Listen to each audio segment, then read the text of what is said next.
Ya begini ya, tapi yang kita langsung aja ya. Ini saya pakai dua bahasa ya. Ini kelas pemula ya. Jadi mungkin ada yang heran ya. Oh sudah latihan 37 sekarang 13 ya. Loh kelasnya itu dari jurusnya atau dari apanya ya?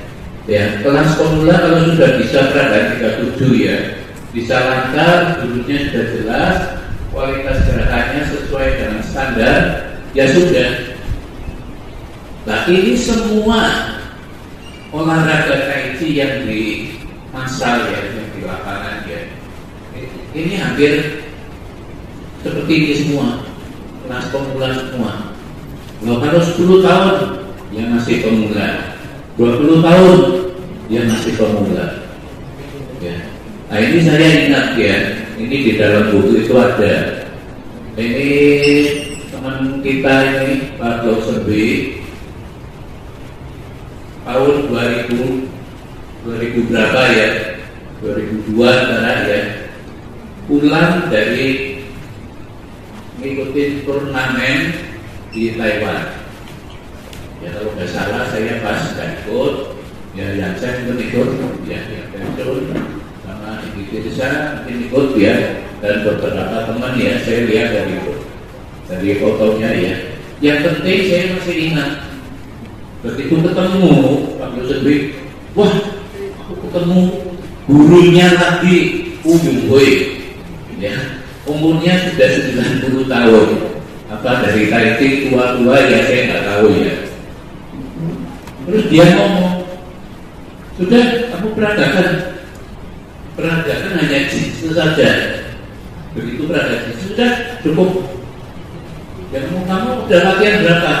Ya 10 tahun lebih. Oh iya. Kamu ini tingkatannya pemula. Jadi kalau kamu latihannya begini terus, tiap hari terus, 10 tahun kesini lagi ketemu saya, tingkatanmu ya pemula. Ini jadi maaf ya, ini saya bukan baru mengecilkan ya, ini omongannya lebih besar ya, namanya sumtekir, betul ya, pernah sana. Jadi sendiri ngomong, ini tingkatnya kualitasnya. Ternyata ada tahapannya. Ya, di sekolah ada kelasnya. Latihan tai chi 37 juga ada kelasnya. Justru kalau mau meningkat itu kualitasnya.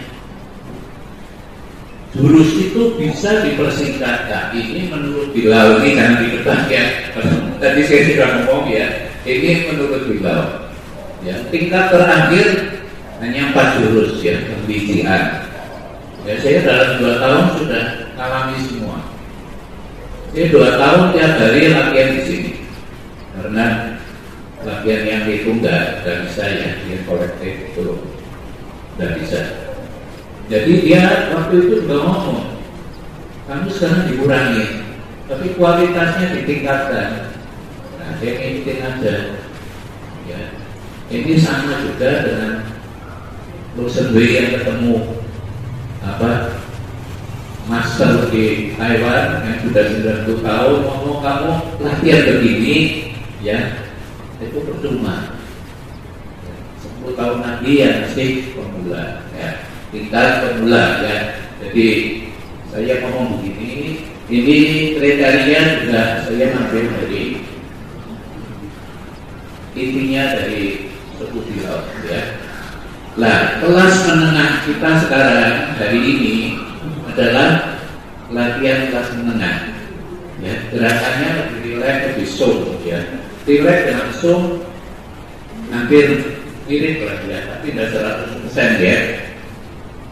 Kuda-kuda dua kaki ya, harusnya 37 ya. Berat badan yang satu 30%, yang satu 70%. Nah, harus latihan pernapasan ya, latihan sesuai dengan ketentuan. Lah ini 3 pusaka ini juga makan ada ya, dan 4 intisari. Nah ini yang akan kita tata di situ. Jadi kalau kita mau meningkat ke menengah, bukan yang tiap pagi itu ya, ditambahi lagi pagi sore ya, latihan bersama pun 10 tahun lagi ya sama ya, 10 tahun lagi sama. Tapi kalau kita bisa merubah metode latihannya ya menurut suku yang lebih berpengalaman, itu gagah 10 tahun ya. Beliau itu memberi target pada saya setiap setengah tahun ya, 6 bulan, dan saya latihannya gampang ya. Tiap hari latihan di sini, tiap setengah tahun atau 3 bulan saya rekam sendiri istrinya ya, dia suruh bantu rekam, akhirnya bilang ya setiap kali ada komentar, itu yang saya butuh. Nah, ini satu contoh latihan. Kita cerita nggak usah teori terlalu jauh atau orang yang kita nggak kenal. Nah, waktu 3 bulan lalu ya, kita di Temanggung, di tempatnya Pencong ya, salah satu pendiri ya.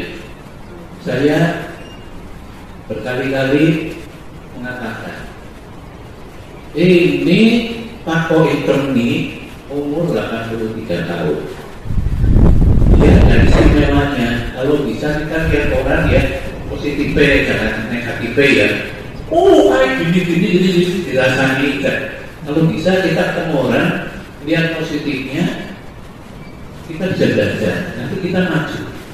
Ya, negatifnya kalau dengar pun kita tidak senang. Ngapain lah? Manusia berkurang biasa lah. Kalau ada positifnya yang berguna untuk kita itu luar biasa. Saya berkali-kali, saya tadi ngomong Temanggung ya, sepunya itu mampir di sana hanya 1 orang. Dia caranya latihan 1 jurus ya, waktu itu umpamanya $10 US dollar 1 jurus, ceritanya apa 20 100 ya. Oh iya ya, kan sudah tahu ya. Iya, oh berarti saya ngomong ada perhatian ya. 1 jurus dikali 37 berapa? Yang penting bukan di uangnya, yang penting apa? Dia belajar bukan kepengin gurunya yang pinter. Ya yang pinter ya salah satu lah ya. Tapi kepengin saya pinter seperti gurunya. Karena enggak ada murid begini ya, approach pada mahasiswa yang begitu toh jarang. Ya dari ya sudah baru bayar. Lalu dihormati dosennya. Saya pengen seperti begitu pinternya. Ini muridnya begini ini jarang sekali. Yang di dalam KIT juga saya ketemu baru 1 ya. Saya semangatnya di situ ya. Cuma uangnya di situ. Jadi waduh, dulu 1 dewetan segini ya. Jadi dulu ya saya ekonominya biasa-biasa ya. Ya tak berat ya. Ya enteng dah. Nah, jadi penataran ini juga saya ingin meniru ya, bagaimana supaya bisa yang datang ini bisa menerima pelajarannya ya. Itu caranya salah satu adalah kita mengurangi berdekatan dengan perbandingan suku-suku lain. Sudahlah, kalau ini penataran suku bilang ya coba sama dekat-dekatnya enggak suku bilang ngomong apa. Waktu itu dilatih siapa? Loh, suku itu beda ini. Nah, nanti tidak ada makanya ya, sampai pulang pun ya masih ada makro ya. Nah itu jangan ya, karena kita kesini kepengen menampung yang lebih baik untuk diri kita. Bukan saya pengen ngajari kamu ini loh, kamu ini kayaknya bagian ini kurang, ini bagian ini kurang. Nah, kamu lihat saya begitu. Nah ini tidak ada selesainya ya, kira-kira begitu. Jadi mengapa seperti ini? Biar kali ini adalah kelas menengah ya. Karena ini teruskan. Nah ini juga foto saya sudah tak kirim ke sepupu itu juga ya. Ini saya minggu lalu tanggal berapa saya mencoba ya. Nah ini latihannya adalah satu cantrang ya, kedua teaser. Nah cantrang itu seperti ini bisa juga pembukaan, penutupan juga terakhir sama. Nah ini kalau berhenti kita latihan adalah yang dilatih pernapasan perut. Nah pernapasan perut metodenya banyak sekali. Saya ada satu buku yang mendetail sekali, ada 6 macam. Mau dari kita pelajari semua itu. Tak usah kembali lagi kita fokus ke bilang saja ya. Dia hanya 2 macam yang harus kita pelajari ya dalam posisi begini ya. Ini kalau bentuk luar ya, bentuk luar itu semua sama kelihatannya ya. Jadi kalau begini yang paling penting kesalahan sering digoda. Saya ada sering itu terus ya, di koreksi terus ya, leher, pundak sehingga kepala itu tegak lurus ke atas ya. Bahkan dari samping, kenapa? Karena melihat di depan sampingnya tidak kelihatan.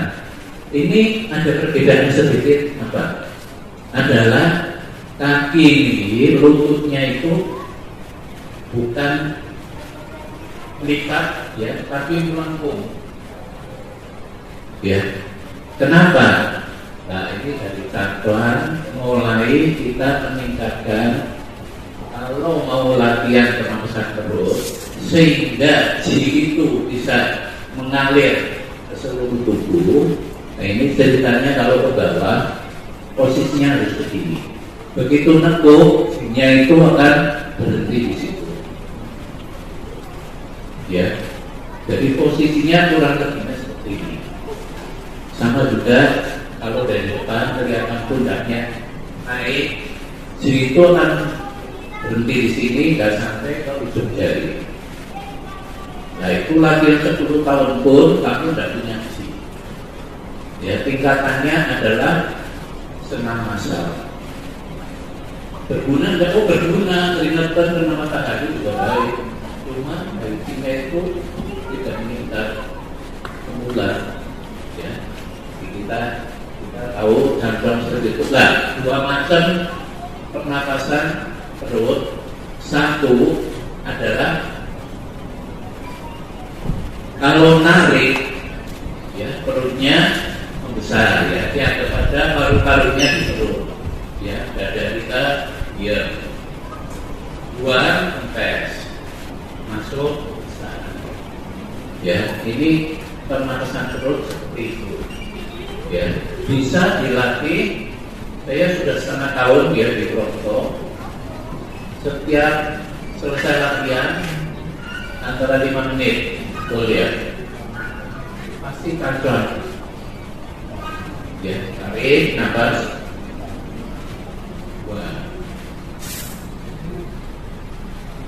Kira-kira saja 10 kali. Ya.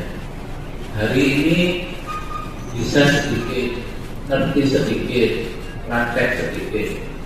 Besok latihan begitu lagi. Besok lagi. Kalau sampai 3 bulan setengah tahun, ya itu dan sering ditulis, sering diingatkan ya, itu baru pernapasan perut itu mulai membentuk. Ya, kalau enggak itu tingkat gula sudah, itu tidak ada pernapasannya. Nah, cara latihan satu lagi ya, nah itu dari Bianca ya metodenya, dia buat dulu dan tarik. Sama enggak? Saya mau sama. Kenapa? Karena perut ini ya, narik bisa, buang kecil. Buang dulu dikecilin ya sampai dia dekat, kurang lagi ditekuk, kembali begini dibiarkan seperti gula dan yang tes ya. Dibiarkan lagi dia akan mengisi lagi. Nah, perut kita dibayangkan seperti itu. Buang, isinya kembali posisinya semula, itu akan mengisi sendiri. Nah, ini perasaan ini yang dilatih terus. Metode itu termasuk sama. Nah, kalau langsung cadong begini, narik dulu, narik dua narik ya. Mau makan dulu sama. Tinggal kebiasaannya seperti apa. Ya, ternyata ya latihan begini yang tekun ya teman kita yang berhasil sukses ya pakai dulu ya. Tapi dia kayaknya metode yang dua dulu baru masuk. Ya. Apapun yang terjadi, kalau tekun dan berhasil, ya kita hargai. Itu aja. Ya. Yang kedua adalah pernapasan alami terhadap. Nah, yang termasuk pernapasan alami dalam jurus seperti apa? Ya semua alami kecuali di depan. Ya. Persiapan, ya, pembukaan, sise, IPC, terakhir penutupan, itu baru napasnya diatur pernapasan perut. Atau dipisah napas itu dulu, masuk lurus, semua alami. Kapan waktunya kita membuang, kapan waktu kita menarik, itu alami. Kenapa? Ya. Karena kalau digabung dengan jurus, dengan napas perut, ya, itu 99% kacau ya. Kacau akhirnya semua nggak dapat. Pernapasannya nggak dapat, gerakannya nggak dapat. Itu semua saya pernah coba dan dikritik berkali-kali. Ya. Yang terakhir ini saya 6 tahun terakhir sama Bilau ya, dikritik berkali-kali. Kamu ini napasnya dipaksakan digabung dengan gerakan. Iya, saya makanya gerakan harus ada napas yang benar. Salah. Nah, koreksi itu sudah berbulan-bulan ya. Minimal ya setengah tahun baru satu paham. Jadi semua tahu ya, kita tingkatan menengah harus latihan pernapasan perut. Yang dilatih hanya 2 jurus.